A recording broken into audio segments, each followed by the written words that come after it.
Howdy, all. I want to say first and foremost, happy Father's Day to all the fathers out there. And to all you people that still have your dads around, go visit him. Call him. If you can't call him, can't visit him, send him a text. If you can't text him, email him. If you can't email him, send him a letter. If you can't send him a letter,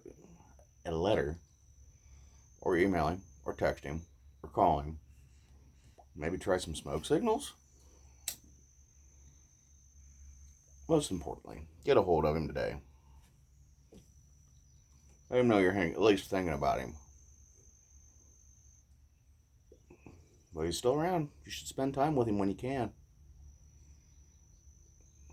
Because he won't always be here. So, now that that's out of the way, let's say happy Pipe Week to everybody else who's still here.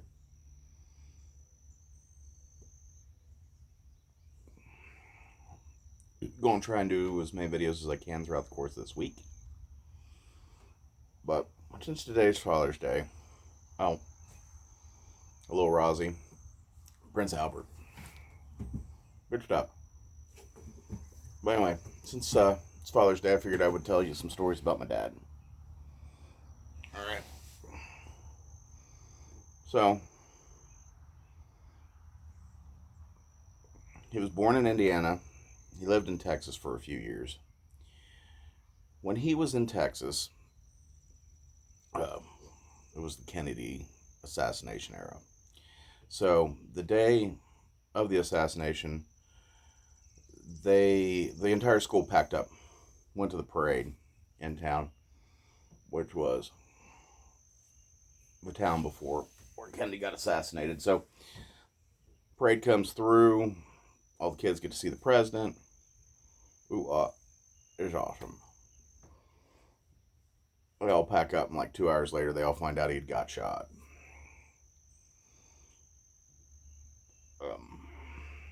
And that was part of my dad's childhood.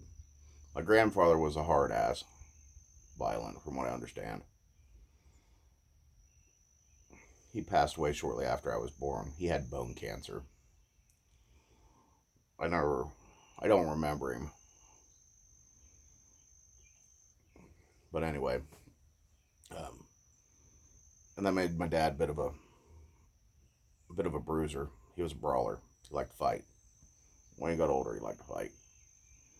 Even when I was younger, he liked to fight. And anybody wanted to throw down, he would throw hands with you. When he got a little bit older, silly birds.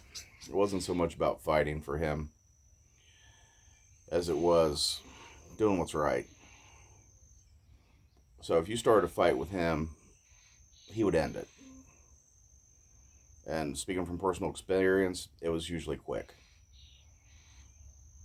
Every fight I ever seen him get in, it was usually over in 2 or 3 hits, including the one with me. Knocked me cold. I was 17, 18, being a mouthy little shit. And it was the last time we ever got in a serious fight. I don't even remember what it was about.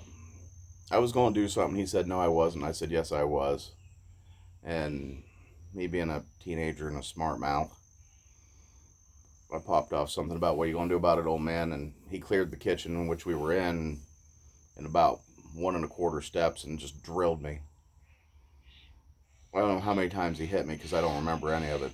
I woke up sitting on the floor with a broken pair of glasses, a split lip, a bloody nose, and 2 black eyes. And him sitting there with a cold Mountain Dew, which was his drink of choice. He later transitioned over to Mountain Dew Zero.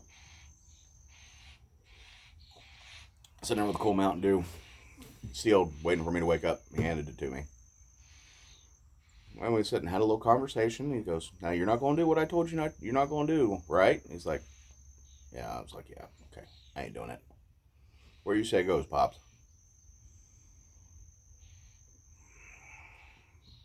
But, great father. Taught me a lot of valuable lessons. We'd always, every season, every hunting season he was out. Squirrel. He didn't do much rabbit when he got older. Or squirrel for that matter. It was mostly turkey and deer later. But when I was younger, it was squirrel, rabbit, whatever came up, we were doing it.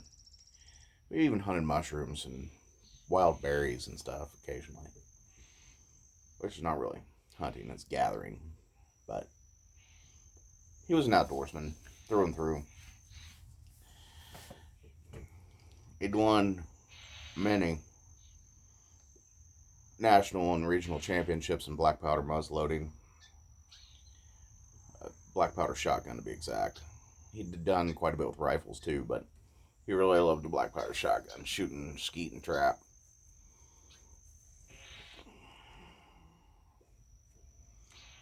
Which got him put on cover of the Muzzle Blast magazine, which is published by the National Muzzleloading Long Rifle Association. He'd been on it a couple different times.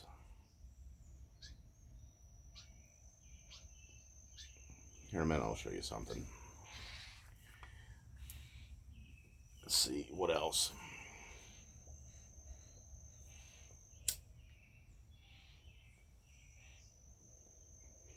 Here's a good one.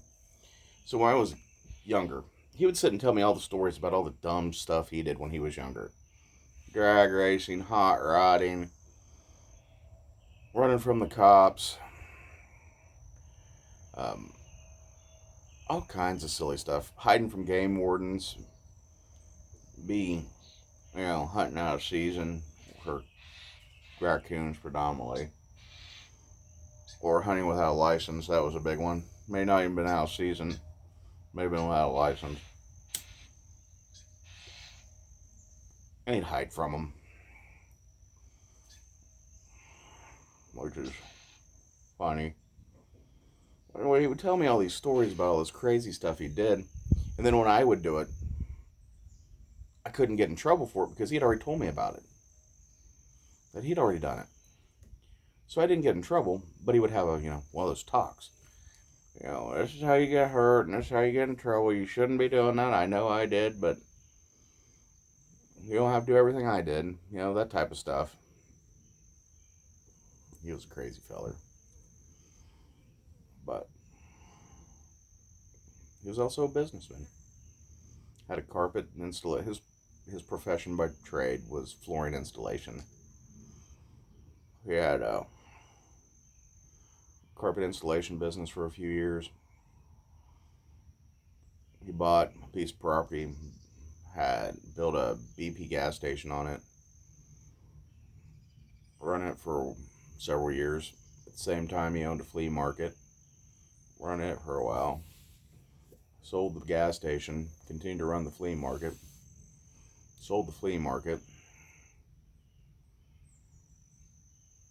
became an auctioneer somewhere along the way, run an auction house for 4 or 5 years, then retired, and then came back, ran it for a couple more years. He was always doing something. Raised farm animals, raised goats during the big goat craze, 15 years ago. Which is a pain, a big pain.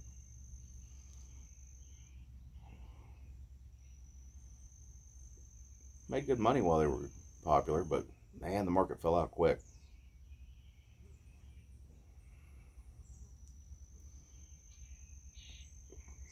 We'll give you a reoccurring theme with him and I. So, it's a little itty bitty kid. I'd been 4, 5 maybe. He was going squirrel hunting, and I was tagging along. I was little enough I was riding on his shoulders. I carried a cap gun. It was a cap rifle. It was black. I was pretending like I was shooting squirrels. He was actually squirrel hunting. We hiked way out in the middle of the woods. It was on an afternoon, and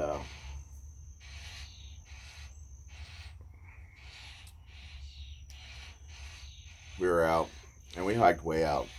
I don't even know where it is exactly. I know the woods it was in, but I don't know where the spot was. I can't find it. I've looked. But we set the base of a great big old oak tree. in a bit of a thicket there where there were several oak trees and squirrels' sign was everywhere. And we sat at the base of this big old oak tree. And we both fell asleep. He fell asleep, I fell asleep. We must have been out for several hours. Because come sometime later, he woke up or I woke up and it was dark. And then we woke each other up at that point, woke the other one up. Mind you, this is the early 80s. So, having a small flashlight that you carried with you wasn't a thing. And we weren't planning to be out anywhere near that long to dark. But we both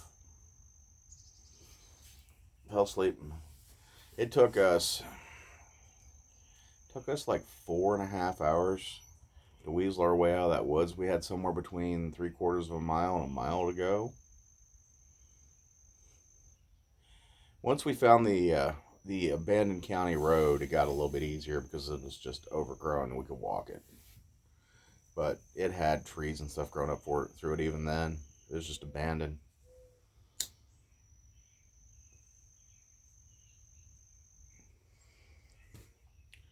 Jump ahead, my teen years. We're going out turkey hunting. He was going to be calling.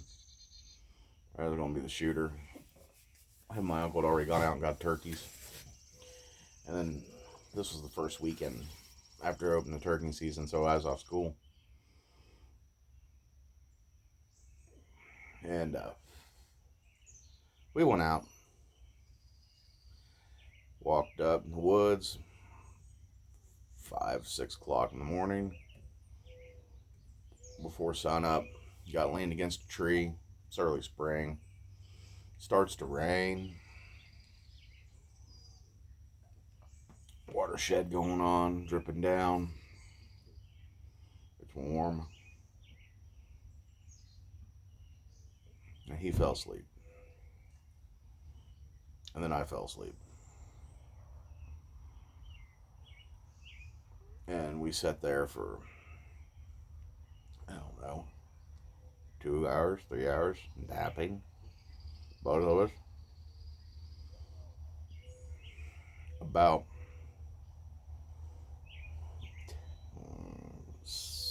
I'd say about 10 o'clock was when we both woke back up. Woke up to a turkey pecking on the end of his boot. Well, needless to say, he was set off to my right and behind me, so I couldn't even remotely begin to get to the turkey. And he didn't have a firearm because he'd already had a turkey. So I woke up to the sound of the pecking hitting his boot, and he woke up to the vibration of the pecking hitting his boot. And I look around, I see there's a turkey there. I'm thinking, well, maybe I can, if it wanders off a little bit, I can get it. If it wanders, out in front of me. So I slowly move the shotgun around and everything, get it in position, and hoping that it'll wander out in front of me. And all that movement, all that positioning, turkey didn't pay no never mind. It was interested in whatever was on the end of his boot, and it must have been stuck in the treads because that's where he was pecking. Don't know what it was. But all this moving and stuff going on real slow and getting all primed up. My dad farts. I mean, he rips a big one. That turkey takes off like a bat out of hell. There was no chance of getting that turkey once that happened. Of course, he started laughing. I started laughing. We packed it up from that spot and we hiked up to this old ramshackle cabin that was up there. It was made out of plywood and 2x4s. Tar paper for the roof.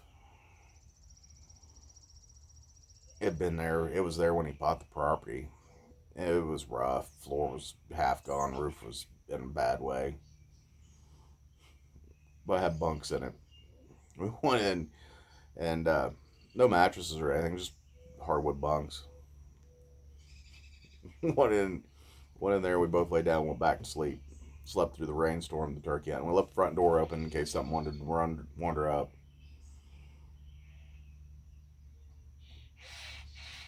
Good times. Be out deer hunting. Brandon would come up across him. He'd be asleep. He'd show up. I'd be asleep. You know, work long hours. Stay up late. Just go out in nature. You're bound to fall asleep. But anyway, it's starting to get a little long-winded. So I got something to show you. My dad, till the day he died, was forever an outdoorsman. And when he passed away, he was out turkey hunting. He was by himself. It was the first couple weeks of turkey season, I believe.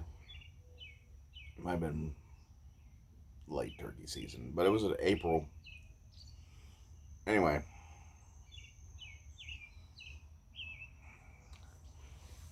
year after he passed,